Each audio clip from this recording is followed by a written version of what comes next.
చూడుతమ్మి మన తెలంగాణలో బోనాలు అంటే పెద్ద పండుగ. పుట్టి పెరిగింది ఓల్డ్ సిటీలో. నేను చూసిన మా చిన్నప్పటి నుంచి కూడా మేము మా దగ్గర నుంచి పైసలు వేసుకొని స్టేజ్లు ఏర్పాటు చేసుకోవడము, వెల్కమ్ చేయడము.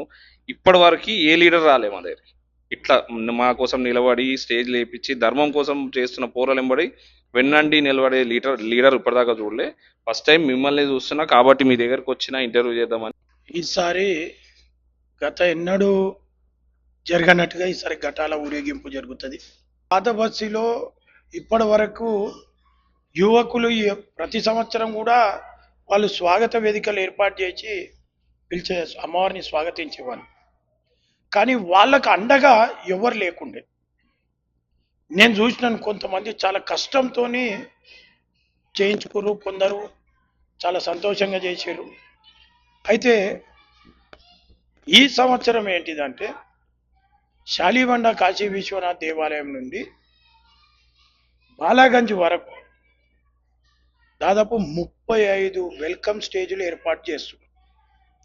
ఈ పాత బస్తీ చరిత్రలో, బోనాల ఉత్సవాల చరిత్రలో, ఘటాల ఊరేగింపులో స్వాగత వేదికలు ఏర్పాటు చేయడం మొట్టమొదటిసారి అది చేయడం జరిగింది.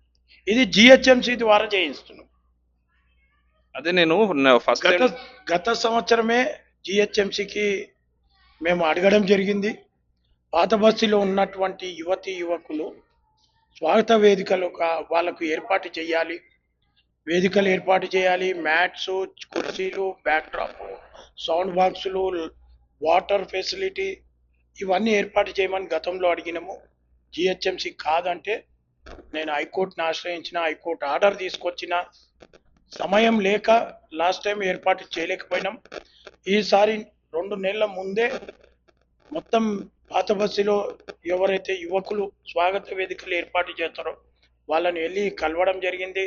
వాళ్ళతో మీటింగ్ ఏర్పాటు చేసి వాళ్ళతో ఏ స్టేజ్ ఏ సైజ్ వేస్తారు, మీకు ఏమేం కావాలి అడిగి ఈరోజు ప్రతి 35 వేదికలకు, స్వాగత వేదికలకు చౌకీలు, మ్యాట్లు, కుర్చీలు, సౌండ్ బాక్సులు, లైట్లు, బ్యాక్ డ్రాప్, 200 మంచినీళ్ళ బాటళ్ళు, 30 అమ్మవారి ఘటాలకు 30 పూలదండలు నేను స్వయంగా పోరాడి జిహెచ్ఎంసి ద్వారా చేయించడం జరుగుతుంది.